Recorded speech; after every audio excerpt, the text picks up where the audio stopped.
Syederalun penyerangan yang dilakukan oleh KKB menewaskan salah satu prajurit TNI Pratu Miftahul Arifin yang gugur karena ditembak oleh kelompok kriminal bersenjata Papua. Sebelumnya, penembakan itu diduga dilakukan oleh KKB Papua di bawah pimpinan Egyanus Kogoya. Kelompok itu melakukan penyerangan terhadap Satgas TNI Yonif R321GT yang bertugas di wilayah Mugimam, Kabupaten Duga, Papua Pegunungan pada Sabtu 15 April 2023 pukul 16.30 waktu Indonesia Timur. Satgas tersebut bertugas untuk melakukan pencarian dan evakuasi pilot Susi Air Philip Mark Martens yang masih disandra KKB.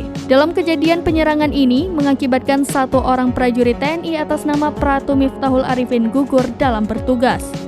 Kabar gugurnya Pratu Miftahul Arifin disampaikan langsung oleh Kepala Pusat Penerangan TNI, Laksamana Muda Julius Wijoyono dalam konferensi pers yang digelar pada Minggu 18 April 2023. Pratu Miftahul Arifin merupakan seorang prajurit TNI Angkatan Darat Yonif R321GT kelahiran Pacitan, Jawa Timur pada 31 Maret 1996.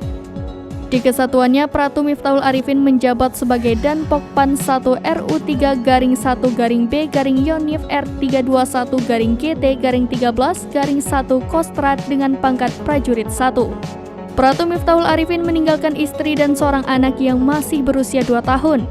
Istrinya, Wakidia Nur Azizah, merupakan seorang guru honorer SD. Pratu Miftahul Arifin bersama anak dan istrinya tinggal di Dusun Kerajaan RT2 RW2 Desa Bandar, Kecamatan Bandar, Kabupaten Pacitan, Jawa Timur. Pratu Miftahul Arifin gugur setelah terlibat kontak senjata antara TNI dan KKB Papua pada Sabtu 15 April 2023. Dalam kontak senjata tersebut, Pratu Miftahul Arifin terkena tembak dan jatuh ke dalam jurang sedalam 15 meter di Mugimam, Kabupaten Duga. Peristiwa penyerangan itu berawal ketika prajurit TNI dan Satgas Yonif R321GT sedang melaksanakan tugas di wilayah Kabupaten Duga, Papua.